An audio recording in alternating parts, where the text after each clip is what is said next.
For the New York State AFL-CIO, I'm Darcy Wells, and this is Union Strong. I'm proud. I'm proud. I am proud. I'm proud to be Union Strong. To be Union Strong. Be Union Strong. To be Union Strong. I'm a teacher, and I'm Union Strong. I wouldn't have it any other way.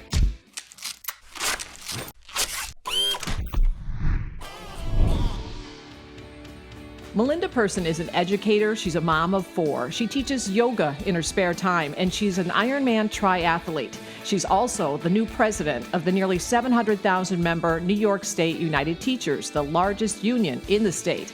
Melinda is laser-focused on our priorities for NYSUT, and she's our guest next on the Union Strong podcast. Melinda, welcome to the Union Strong podcast. Thanks for having me. It's great to be here. And I want to say congratulations. You're the new president of NYSUT. I know you've been in the role for coming up almost on 6 months now. So congratulations to you. Thank you. It's been a whirlwind, but it's been fantastic too. And I think we should point out, you've been instrumental, I think it's fair to say, in shaping the priorities for the union already in your position as executive director and political director. So you kind of knew the pathway that the union should be taking, but I know you have your own priorities that you're focused on. So start by telling us a little bit about that. What are the priorities for NYSUT right now? So we have 3 big items that we're focused on. The first is making sure that our professions are sustainable and enticing professions, the careers that people want to go into. The second is making sure that our workplaces are places where educators and our students can thrive. And our third is growing our numbers and the strength and power of our union. Those are sort of the 3 big buckets. And we'll talk a little bit about how you're going to try to achieve them and what programs you'd have in place. But with knowing your priorities, what about the challenges right now? I mean, we're still, we're off COVID, we're back into schools. You've got the influx of the children of asylum seekers coming into the school system. That's what comes to mind for me. Shortage of teachers too, but there might be other things that you see are the biggest challenges for educators today. The school staffing shortage is probably the top item that we're focused on.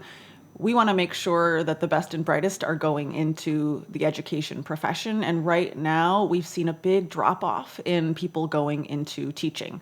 Our education schools, the schools that prepare people for a career in education, over the last decade, the enrollment in those programs has dropped off by 50%.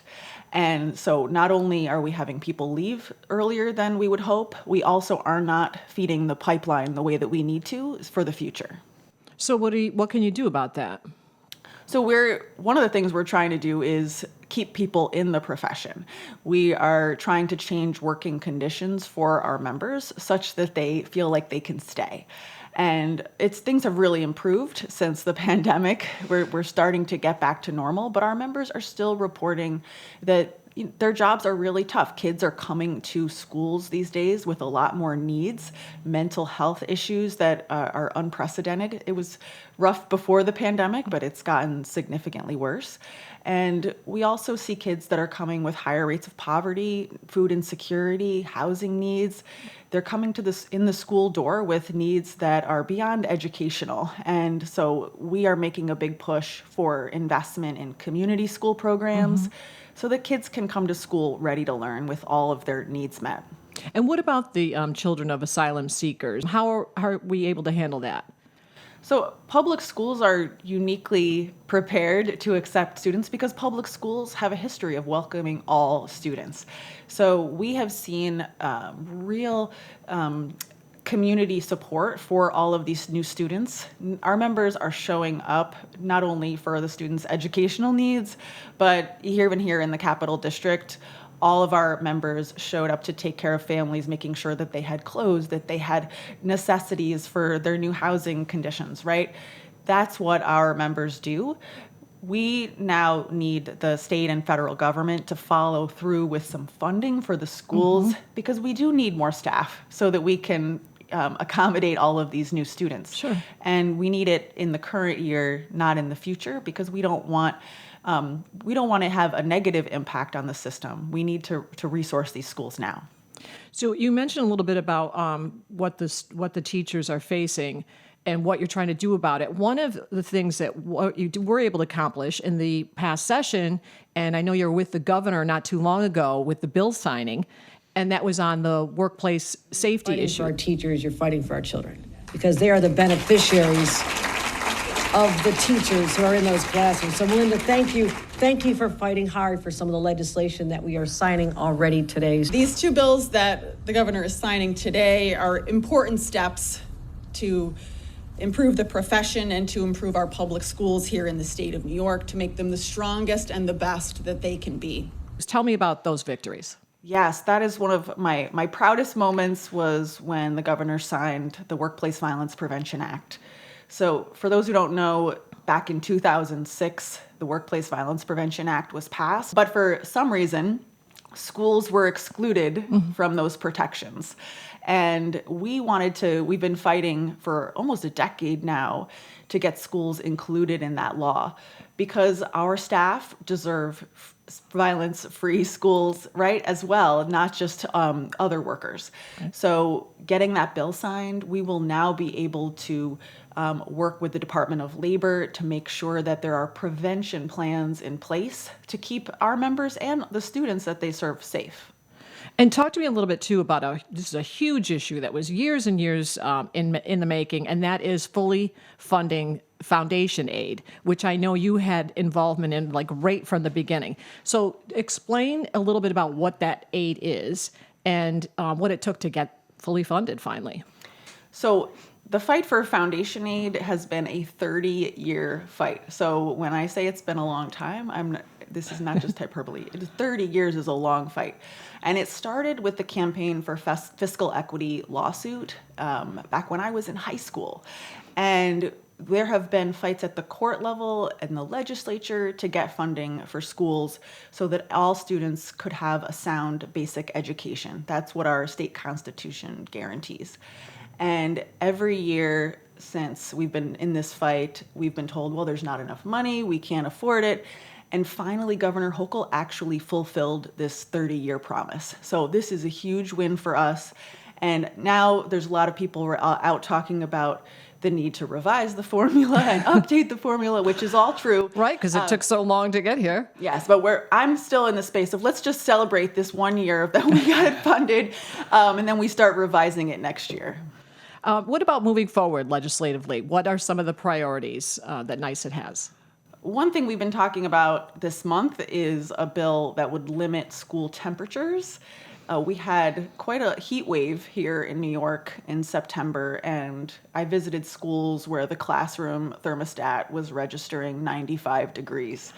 And you would look out at the students, and they're like little wilted flowers. Right, who can even think when it's like that? They're melting on their desks. Yeah. So we have been fighting for many years for a law that would limit school temperatures to 88 degrees and create some type of remediation when you reach 82 degrees. Even 88 sounds uncomfortable. It is. But at 88, you would have to actually move the kids to a different space. Okay. It's uninhabitable. Right, you're drawing the line, yes. Yes. 82, you'd have to bring in fans and do some other remedy. But what we were seeing were temperatures far exceeding 88. And we visited, it's not one district. We were in Saratoga, we were in White Plains. We were getting reports from every corner of New York State that these conditions were really unbearable. Yeah, just even at the beginning of October, we were back into summer. So, it's well into the school year we're talking about. Yes, and as the climate changes, this is something that we foresee as an ongoing situation that needs to be addressed, and we're hoping that this is the year that the legislature is going to take up that bill. Okay, great. And then I know you have a new campaign that's in the works, Educator Inspired, and I saw a video with the state controller, Tom DiNapoli. I don't know if he was your first one, but it was great to hear him talking about who inspired him. I wouldn't be state controller if I didn't have wonderful teachers, especially in high school social studies, who really encouraged me to be involved, first with student government and then running for a seat on the Board of Education. I think of two in particular. My 10th grade teacher on, I guess we called it World Studies back then, Bob Storch. And then my American history teacher in 11th grade, Guy Brock. Tell me about that campaign and what the goals are. Yeah, so almost every adult that I speak to has a favorite educator, somebody that made a difference for them, somebody who changed the trajectory of their life or got them inspired about their subject area. And what we're doing is asking people to tell those stories. And it's really inspiring because when people put those stories out into the world, our members get to be reminded of who they are for their students. And so we're trying to amplify that message.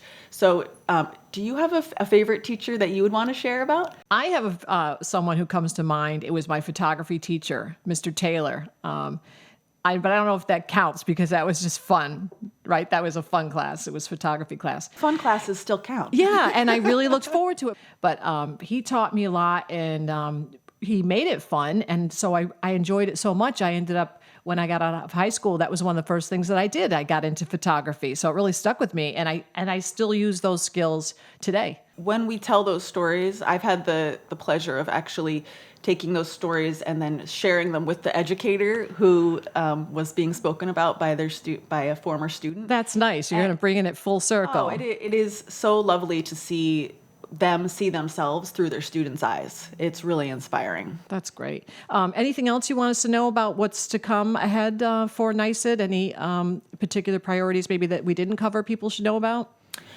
We are going to be talking about the New Deal for public higher education.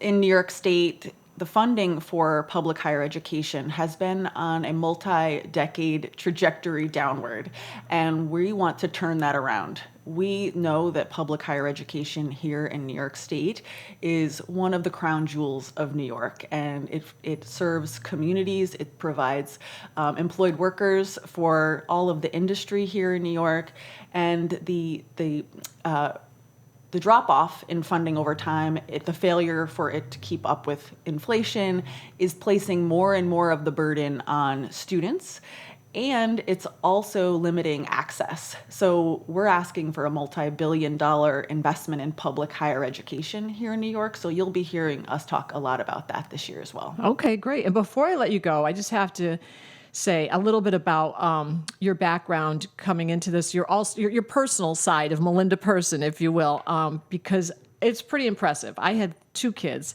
You have 4 children. Yes. I know you teach yoga when you can, and I don't know how you fit that in because I have seen you hit the ground running. And the fact that you're an Ironman triathlete, I mean, that's wow. That's impressive. How do you must have super organizational skills or something. How do you do all this and manage it? And time management for an educator is important and a leader. So I got to think that's a strong asset for you. But how do you do it all? Yes, being a mom is of course job one for me, and I like to tell people I have 4 kids, 10 and under. So there's nothing I can't handle. That's true. I keep that household going. But yes, I have a lot of other hobbies. My yoga practice actually keeps me grounded and provides me with the skills to face challenges in a way that I think other people could really benefit from those skills. And my Ironman training, I'm a bit out of shape these days. I haven't done one in a while. But my endurance training was actually great practice for work in the labor movement because it is a long fight, and you have to be willing to just keep going. Right. Be dedicated, be focused. You're not giving up. Yeah, we're in here for the long haul. This is not a sprint.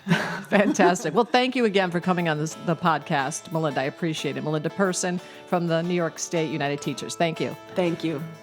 It is my honor to stand here as your next NYSUT president. It is only fitting that I am surrounded by the very people who give me confidence in the future of both NYSUT and of our nation, day in and day out. Joining me on the podcast is our communications and campaign coordinator, Liz O'Neill. Hi, Liz. Hi, Darcy. Boy, she's got a lot of energy and a lot going on. Yes, she has really hit the ground running. It was so great to have her on the podcast today and hear everything that she's already working on just in her first few months as president. You know, one of the things that is, when you think about it, really crazy that they even have to deal with this is that heat in the classroom issue that she talked about. That really, really jumped out at me too. I cannot believe that there are students and educators who are in 95-degree classrooms. That is crazy. So it's so good to hear that NYSUT is, fighting, for classrooms that are comfortable, and it's going to be even more important, in the coming years as climate change is happening and, temperatures are warming. So it's going to be just even more important. When we think about it, just in the beginning of October, it was summer again. So when, it used to be that you didn't need any kind of air conditioning type situation or fans in the schools because it didn't always used to be this way, really, before climate change. And now the kids are in school in September, October, we're still having these heat waves. So it is really an important issue to be able to have, the educators do a good job and the kids be able to learn. Yes, super important. So really glad to hear that NYSUT's on it. All right. Thanks, Liz. Thanks, Darcy. This has been a production of the New York State AFL-CIO. Our president is Mario Salento. Our secretary-treasurer is Terry Melvin. We're a federation of 3,000 unions representing 2.5 million union members, retirees, and their families, with one goal: to raise the standard of living and quality of life of all working people. We keep New York State unions strong by fighting for better wages, better benefits, and better working conditions. For more information on the labor movement in New York, visit NYSAFLCIO.org. Until next time, stay union and stay strong.